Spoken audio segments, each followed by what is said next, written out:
What up, people? Coach V, New Breed Boxing. Got a great question from Leo Octavio 18. Hope I'm saying that right. He asked me, is it okay to spar with my coach? I don't mean talking sparring, I mean sparring. I think it's counterproductive to be trying to go all out against your coach. It's going to turn into one of them karate movies where the student wants to beat the master. It's counterproductive.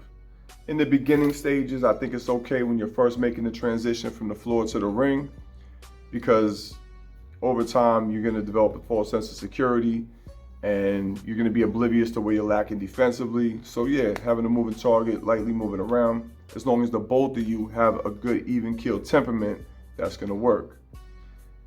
Some people are too aggressive for that. Perfect example, I used to train these NFL guys in Tampa and Florida. When I was training them, just to train them, it was cool. They had a great, work ethic. They were tough as hell, super athletic. One day they said, yo, let's move around.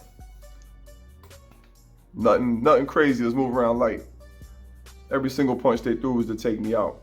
So I had to, turn it up on them, and it changed the relationship. And it was no longer a conducive relationship, you know what I mean? Like I said, you should be looking at your coach as a teacher, not an adversary. So, and unfortunately, the truth of the matter is I've actually seen a lot of coaches that get off on that. I mean, they just take all their new guys, throw them in the ring and whoop them out, beat them from corner to corner, taking advantage of the lack of experience. And they think they're teaching them. Like, oh, that's how you learn. That's how I learn. Me personally, I don't think so. There's a lot of different coaches I've seen out there. Some of them can do that, Some coaches are still active fighters, so they like doing that. But you got to be careful with that, because you can wind up discouraging your guy if you're still active. You're not going to let nobody beat your ass. So you might be making a fool out of him, or, just making it so difficult that he just thinks he's never going to be able to get on the level he needs to be on. So I just think it's something that you got to be very careful with. Like I said, some people have the temperament to do it. I think it has more to do with that than anything.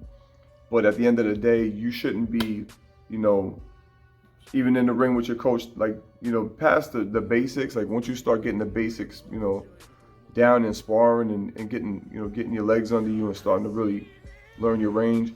I think once you get to the point where you can start turning it up, you should be in there with other people that are also, looking to compete or actively competing. And that's just going to be the way it is anyway down the road. I mean, your sparring is going to basically get to the point where you're going to be fighting in the ring once you get to the more advanced stages. And that's not your coach's job. His job is to teach you, but not by whooping your ass, and definitely not by being a crash dummy. So that's just my personal opinion. Hope you found this informative. If you did, like, subscribe, comment below. Go check out my Instagram, coach.v_. Till the next time, we out. Out.